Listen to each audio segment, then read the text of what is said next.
You guys want injuries first? Sure. All right, go ahead. Why don't you be specific so I can. Jordan Poyer. He'll be out today. What's the prognosis for him? What good when he came off the field the other day, Sean? Yeah, I mean, we'll see. I think it's going to be some days here, maybe a week or two. We'll just see. He's a tough guy, and I know he rehabs well, so we'll just see. Season opener still seems good, though. Again, we'll see. I don't know that. I just want to. It's fresh off the injury. I think we've got to just see how he makes progress the next couple of days first. Stevenson, is it a foot, and is it the same one from last year? It is a foot. I couldn't tell you exactly if it's the same one from last year. I didn't keep up on that, honestly, Sal. So pick one, right? But it's unfortunate. He was having a good camp, so we'll see where we go with it. Do you have any timeline on his return? Or? No. It's going to be more than we're in weeks at this point, so we'll just see. How much your offensive line, guys, Sean? There's still some guys that are not back. Can you give us an update on Sapple, Bates? Yeah, I think Roger, starting with Roger, he's making progress, good progress. I know he wants to be out there. I think we're getting closer, and we'll just continue to take it one day at a time here. Bates should be working a little bit today out there. He's been working to get back, and so he should be out there in some capacity. And then Spencer, is that what you asked about? Spencer worked the other day a little bit. He'll work a little bit more today, and then also see him in one-on-ones just a little bit as well. So. I noticed you the day, I think it was Tuesday, maybe Monday, Tuesday, you were over there specifically with Cromer, just focusing on him. Is there anything to read into that, or are you just kind of curious to see what's happening? Yeah, I just want to stay on top of that, making sure that we're doing right by the player and right by the team, and that we are making progress, albeit incremental progress, but that we're pushing forward or moving forward on that one day at a time here. Camp, so since you've been here, you didn't have to worry about Trey, Micah, and Jordan. What level of concern is it that they're all banged up? Some aren't, practicing. There's a question about at least Trey's availability for the start of the season. Yeah, I'll talk more about Micah and Jordan because they've been out there. I'm not overly concerned. I'm always concerned when guys miss time because you need that time to practice. Whether you've been together like Micah and Jordan have or not, practice is important to performance. So, with that, we'll just see where it goes, and I think Mike will be out there a little bit more today as well. You may have touched on this, Sean, but as camp progresses, the situation with the offensive line remains in flux. How concerned are you? Formative time, new position coach there, new coordinator. How much of an impact does that potentially have as we move closer? Yeah, it's never ideal, but I'm very confident in the guys that are in there, and if that's how it goes, that's how it goes, and I'm confident in those guys, and we'll find a way through it. Spots are earned at the end of the day, and they're earned through availability and guys that are out there practicing. Bregman's event day the other day, or was he? He was banged up. He's also working through some soreness right now, so maybe out there a little bit today, but he'll be limited if he is. Sean, Christian Benford, noticed the last couple of days, he's a 6th-round pick, and he's getting reps against Stephon Diggs and Gabe Davis, which seems unusual a little bit. Can you maybe talk to where that kid is in his progression, and why is he getting some kind of key reps there? Yeah, he's had a good start to camp. He's played a couple different positions right now, and he seems to have a good way about him. His disposition, on the field, off the field, his football IQ.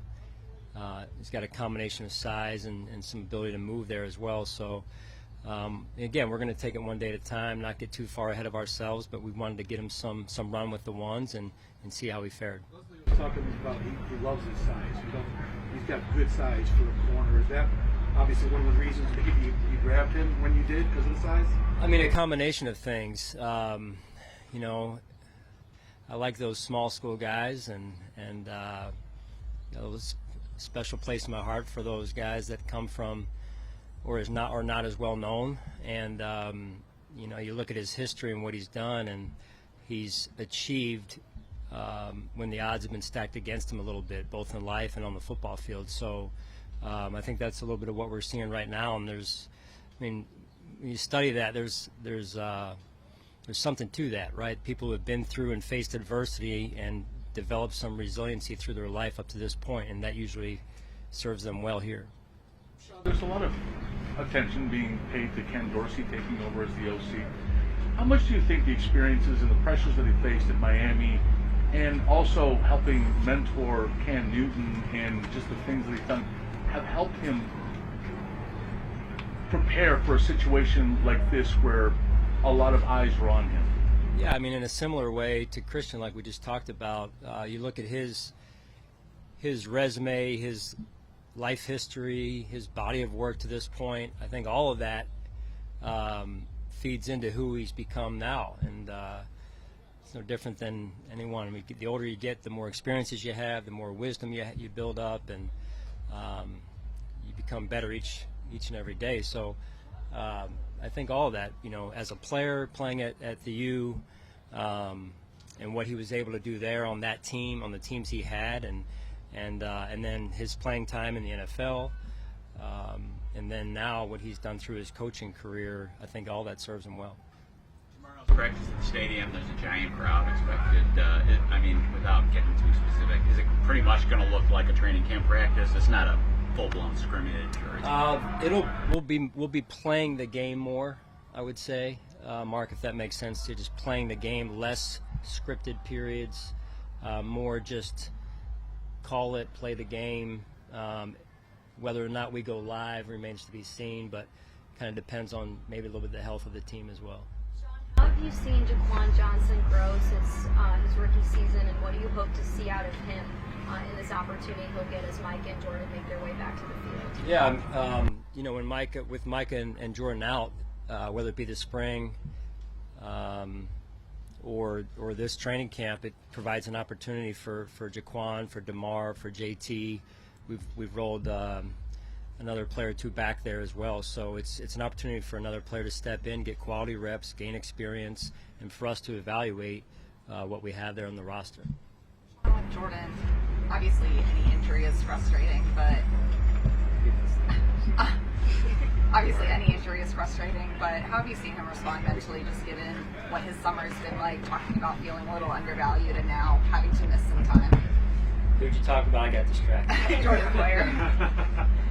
Jordan Poyer. Yeah, missing time isn't easy. I know it's not easy for a guy like Jordan, who's so passionate about the game. He loves to practice, loves to play. He's one of our leaders. He was here most of the time yesterday getting treatment, and then again early this morning. So he's working through it, and again, I think guys see that. They see how hard he works and everything. So did I answer your question? Sean, will Tim settle? Be back on the field today? A little bit as well. Yeah, Tim will be out there. Jake will be out there. Kumaro as well, and I mentioned Ryan. So we're getting some guys back, at least in some capacity this morning. What do you see from James Cook that you had a bit more time just to see how you might fit in this offense? Yeah, again, a young player that's opened some eyes a little bit here in the run and pass game, and I think the biggest thing for him in that position, being young, is you got to embrace the protection piece of it, what you do when the ball's not in your hand, whether it's IDing protections or whether it's actually physically blocking. So, but I know he's up for the challenge. Sean, real quick, I'm sorry, just one more on tomorrow night, because we're not going to have access to it, I think, before then.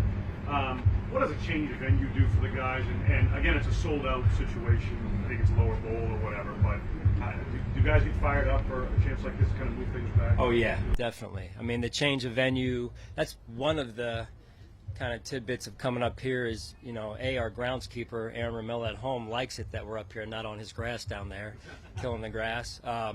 But it saves our fields down there a little bit. It gives the guys a change of scenery. And on top of that, I mean, the crowds we've had here outstanding. The crowd that I know they're anticipating down there, I know they're excited about playing in front of the fans.